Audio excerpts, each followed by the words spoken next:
पता है कौन सी जापानीज गाड़ी खींचने में मजा आता है, मतलब आप हंसोगे ये बात सुन के।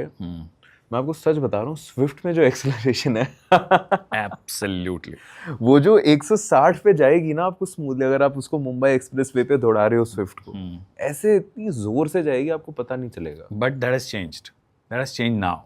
जो In अभी the- वाली अभी स्विफ्ट वाली? आती है, it's a 1.2 litre 3 cylinder engine. अच्छा। It's not the same creamy K12 जो हम चलाते हैं। 1.2 पुराना वाला 4 सिलेंडर नहीं है ये। अच्छा। ये इट्स अ 3 सिलेंडर इंजन जो कि अप टू 60 आपको फिर भी थोड़ी बहुत फील दे देगा, बट 60 के ऊपर जो है ना वो वाला फील नहीं है, क्योंकि ये वाले जो इंजन है एक्चुअली हाइब्रिड के लिए तैयार किए गए। वो है हाइब्रिड का आदत लो लग गई कॉस्ट है। हाइब्रिड के हिसाब से अभी नहीं है हाइब्रिड, 2027 में आना शुरू होंगे, फ्रॉन्क्स में आएगा I think. Fronx hybrid will be the first Maruti Suzuki hybrid product, mass segment की बात कर रहा हूँ मैं। अच्छा, मास अभी ऑलरेडी आता है, ग्रैंड विटारा में भी हाइब्रिड आता है, विक्टोरिस में आता है, और सियाज में भी आता है। Ciaz is mild hybrid, it's not a proper hybrid, it's like auto engine start stop cut off कर देगा फ्यूल को कुछ कुछ जगहों पे, वैसा है। जब आप जैसे कि ट्रैफिक में खड़े हो तो ऑटो कट ऑफ हो जाएगा, वो है, वो माइल्ड हाइब्रिड सिस्टम है। It's not a strong hybrid system. Strong hybrid इनके ग्रैंड विटारा में आता है, विक्टोरिस में आता है, और इनविक्टो में आता है। जो लो कॉस्ट हाइब्रिड जो कि मेरे को लगता है कि बड़ा मोमेंट होगा मारुति के लिए, जो मारुति वो 40 से 50 जाने की कोशिश कर रहे हैं ना, it will be that moment जहां पर आपके पास गाड़ियां होंगी जो कि लोग बोलेंगे भैया रियल में एक्टिवा से ज्यादा माइलेज दे रही है, वो वाला हिसाब किताब होने वाला है। लो कॉस्ट हाइब्रिड सॉल्यूशंस, वो भी स्ट्रॉन्ग हाइब्रिड, वो बना रहे हैं, और उसके हिसाब से स्विफ्ट वाला इंजन बना है अभी वाला, माइलेज कॉन्शियस बायर्स के लिए। Swift was always that fun sporty little car, but it will not be, it's not any more. इससे पहले वाली थी सारी की सारी। इसलिए मैं लोगों को बोलता हूँ कि अभी भी अगर आपको लेना है मारुति के फ्लीट में से, तो अगर इंजन सुपीरियोरिटी के हिसाब से लेना है तो बलेनो 1.2 4 सिलेंडर जब तक है ले लो, फ्रॉन्क्स 1.2 लीटर 4 सिलेंडर है तो ले लो, ये अभी ठीक है। जैसे ही 3 सिलेंडर होगा तो you will see that thing की ब्रेजा भी अच्छी है।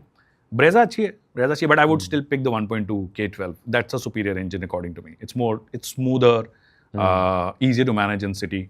अब ब्रेजा के लिए बड़ा इंजन चाहिए भी था ना, ब्रेजा भारी भी तो है ना गाड़ी। Swift is not, Baleno is not. अरे स्विफ्ट का वही ना, आप 160 पे स्विफ्ट को दौड़ाओ, मौत का खतरा हर वक्त मंडरा रहा होता है। 160 पे कोई सी भी गाड़ी दौड़ाओ वैसे मौत का खतरा रहेगा ही रहेगा सर। नहीं, स्विफ्ट में बहुत ज्यादा लगता है, इतने पतले दरवाजे, आगे से गाड़ी भी इतनी पतली, एक बार कुछ हुआ नहीं। वो आपने third generation, I think was the third generation Swift, जब ये हमने देखा ट्रांसफॉर्मेशन की, वो हम देसी भाषा में बोलते हैं कि पतरा जो है पतला हो गया भाई साहब, ठीक है, कागज बना दिया, ठीक है, तो लोग बोलते हैं वो वाले अलग अलग उनके जोक्स हैं। बट सेकंड जनरेशन स्विफ्ट तक आप चलाओ, used to be rock solid even outside. First generation was fantastic, ठीक है, second generation also stayed solid. मतलब अगर आप जब उस सेंस में बात करते हो कि बिल्ड मतलब पतरा कैसा है, ये थर्ड जनरेशन से ऑफकोर्स जब ज्यादा ही हम कितना देती है वाली माइंडसेट में घुसे, तब आई थिंक दे हैड। एक ही चीज होती है ना, माइलेज कैसे बढ़ाओगे आप वेट कम कर लो, वही तो वेट कम कर लिया तो फिर अब ये हो गया, तभी तो ऑल्टो बिक रही है। जान गई भाड़ में। नहीं, बट मैं आपको बताऊं, ये बहुत ही बड़ा मिसकंसेप्शन है। किसका? ऑल्टो K10 जो अभी वाली आती है, it is one of the safest Maruti Suzuki cars ever. I will explain why. Yes, तो GNCAP का ग्लोबल NCAP टेस्ट हुआ ऑल्टो K10 का, lot of these cars, Swift का हुआ, बाकी सबका हुआ, ठीक है।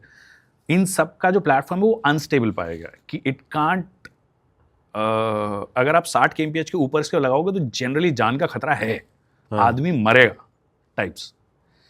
ऑल्टो K10 का प्लेटफॉर्म जो है वो स्टेबल है। डैम। यस, तो लोगों को बहुत सारे को नहीं पता, इसमें मेरा टॉप रिकमेंडेशन है ऑल्टो K10 कि ऑल्टो K10 6 एयरबैग्स। अगर आप एब्सोल्युटली स्टार्ट कर रहे हो ना अगर गाड़ी चलाना, तो कौन सी गाड़ी लेनी है आपको ऑल्टो K10 लेनी है 6 एयरबैग्स वाली। आई थिंक आप तो स्टैंडर्ड भी करने लगे हैं अपनी कई गाड़ियों में, ठीक है।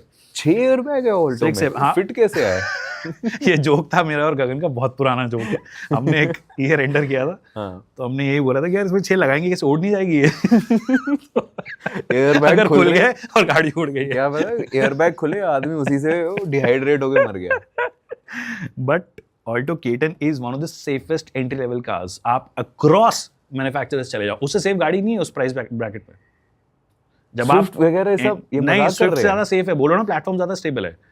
अब मैं आपको भेज दूंगा GNCAP की रिपोर्ट, वहां पे देखना, प्लेटफॉर्म स्टेबल, स्विफ्ट का अनस्टेबल, बाकी सब गाड़ियों का अनस्टेबल। ये डिजायर है जहां से चीजें चेंज हुई है, new generation Dzire which became first 5 star for them, like GNCAP में वो 5 स्टार हुई, उसका प्लेटफॉर्म स्टेबल हुआ। फिर हमने देखा कि ब्रेजा जो है 4 स्टार थी. Brezza is very stable platform. Same Grand Vitara, which is essentially the same platform as the Brezza, slightly elongated. वो भी सेफ है. Victor is 5 star again. तो मारुति को भी समझ में आया कि भैया सबको 5 सितारा चाहिए तो 5 सितारा हम भी दे देंगे. नहीं, विक्टोरियस देख के तो मुझे शौक लगा था कि ये मारुति को क्या हो गया, इसको क्या हो गया. डॉल्बी एटमॉस दे दिया, इन्फिनिटी स्पीकर. मैं 2 मिनट बैक करके देखा किया की गाड़ी देख रहा हूँ. Things have changed. कि मारुति इज गेटिंग सीरियस. नहीं तो होना पड़ेगा ना. अब मारुति को ये पता पड़ेगा कि कहाँ से आ रहा है, जो हमारा कस्टमर हमसे दूर जा रहा है या फिर वो कस्टमर जो दूसरी तरफ जा रहा है वो क्या बोल रहा है. हमारी गाड़ी सेफ नहीं है भाई साहब.